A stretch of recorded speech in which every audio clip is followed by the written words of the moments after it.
जय माता दी। आप सभी को माँ भगवती महामाई आप सभी का कल्याण करे, आप सभी को हमेशा खुश रखे, स्वस्थ रखे, मस्त रखे, आशा करती हूँ। आज मैं बहुत ही महत्वपूर्ण जानकारी के साथ आप लोगों के सामने आई हूँ। देखिए, आप लोगों ने सुना होगा, कहते हैं कि जो भगत लोग होते हैं, जो ओझा लोग होते हैं, जो तांत्रिक लोग होते हैं, या जो माता की भक्ति करते, सिद्धि करते, साधना करते, ऐसे लोगों को मोक्ष प्राप्त नहीं होता है। बहुत से लोगों के मुंह से आपने सुना होगा कि इनकी जब मृत्यु होती है तो ये लोग मोक्ष को प्राप्त नहीं करते हैं। जैसे कि हम लोग हैं, मतलब जो दरबार लगाते हैं, कहते हैं कि इन लोगों को मोक्ष प्राप्त नहीं होता है। देखिए, यह जानकारी बिल्कुल गलत है। सही जानकारी क्या है आज मैं आपको देती हूँ, ठीक है। जितना ज्ञान हमें है उतना ज्ञान हम आप लोगों को दे रहे हैं। देखिए, भगवान की भक्ति बहुत ही अच्छी भक्ति होती है।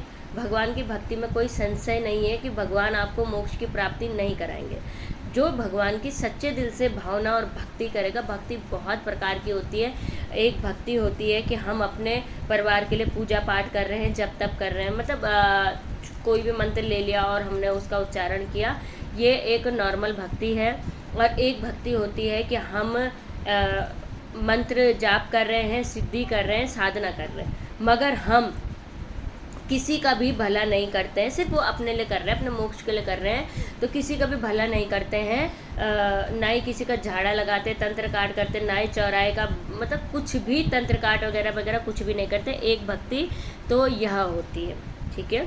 और एक भक्ति होती है जैसे कि हम हैं, मतलब मैं खुद को ही लगा लूँ, या जो भगत जिन भगतों के दरबार लगते हैं, जिन भक्तों के दरबार में आप लोग जाते हैं अपने संकटों का निवारण कराने, अपनी मनोकामनाओं को लेके, एक भगत ये होते हैं जो सिद्धि करके, साधना करके दरबार को चलाते हैं, ठीक है।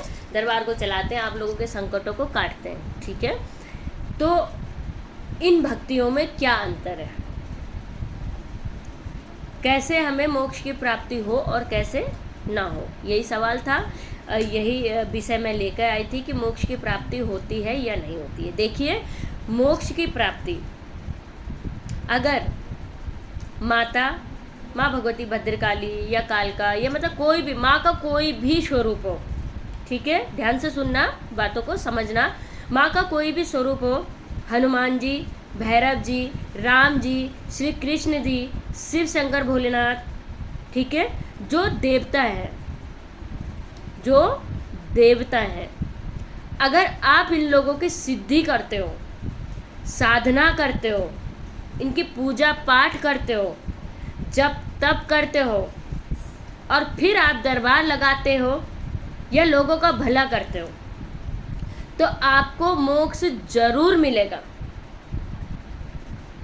जिसका जिस प्रकार का भाव होगा, जिस प्रकार से भगवती को ध्याय होगा, या अपने इष्ट की पूजा पाठ की होगी, उसी प्रकार से आपको मोक्ष मिलेगा। इन लोगों के जब प्राण त्यागे जाते हैं, मैं भी हूँ उसमें, इन लोगों के जब प्राण त्यागे जाते हैं तो खुद ही इनके देवता अपनी शरण में ले लेते हैं। हाँ, शरण में लेने के बाद इनके इष्ट इनसे पूछते हैं कि तू क्या चाहता है या चाहती है, मुक्ति चाहता है या मेरी सेवा चाहते हो, ठीक है। वहाँ भी सेवा मैया की मिलती है, तो वो आपका निर्णय होता है कि आप क्या चाहते हैं, ठीक है। आप क्या चाहते हैं, वहाँ पे वो आपका निर्णय होता है। मोक्ष चाहिए तो मोक्ष मिलता है, और भगवती की सेवा करके और भक्तों का भला करने को चाहिए तो वो भी आपको मिलता है। पहला ऑप्शन क्लियर। अब किनको मोक्ष प्राप्ति में दिक्कत होती है? मोक्ष प्राप्ति में दिक्कत उनको होती है, जैसे कहते हैं कि ग्राम का देवता होते हैं ना, ग्राम देवता की, या फिर कोई देव, यक्षिणी, दक्षिणी, गंधर्व, प्रेत, इन लोगों को अगर सिद्ध किया जाए, कई सारी सिद्धियां हैं, इसमें मैं नाम इतना नहीं गिन सकती हूँ, मगर जो देव, यक्षिणी, दक्षिणी, गंधर्व, ग्राम देवता, कहते हैं ना कि गांव का देवता है, अगर इन देवी देवताओं को सिद्ध किया जाए और उसके बाद भोग, हम अलग अलग प्रकार से, इनके अलग अलग प्रकार के भोग होते हैं, उसके बाद हम दरबार लगाते हैं, लोगों का भला करते हैं, तो मोक्ष प्राप्ति में दिक्कत आती है। इनके जो कर्म होते हैं हमारे कर्मों के साथ मिल जाते हैं, इनके जो दिक्कतें होती है, परेशानी हो तो हमें मिल जाती है। इसका भी एक निवारण होता है कि हमें मोक्ष कैसे मिले। देखिए, जब भी हमें पता चल रहा है कि अब हम मतलब बुजुर्ग हो गए हैं, या फिर अब हम लोगों का भला नहीं कर सकते, या एक भगत को, या वैसे तो नॉर्मल इंसान को भी पता लग जाता है, पर भगत को तो पता लग ही जाता है कि मेरा अंतिम समय चल रहा है, ठीक है।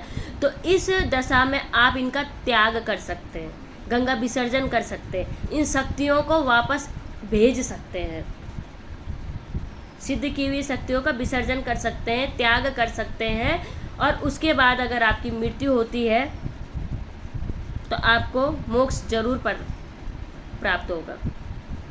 ये विशेष जानकारी आज मैं आप लोगों के लिए लेके आई। बहुत से लोगों के सवाल रहते हैं मन में, बहुत से लोग मेरे मुंह पे भी बोल देते, माता जी आप इतना भला करती है, मगर कहते हैं कि ऐसे लोगों को मोक्ष नहीं मिलता है। जी नहीं, ऐसा नहीं है।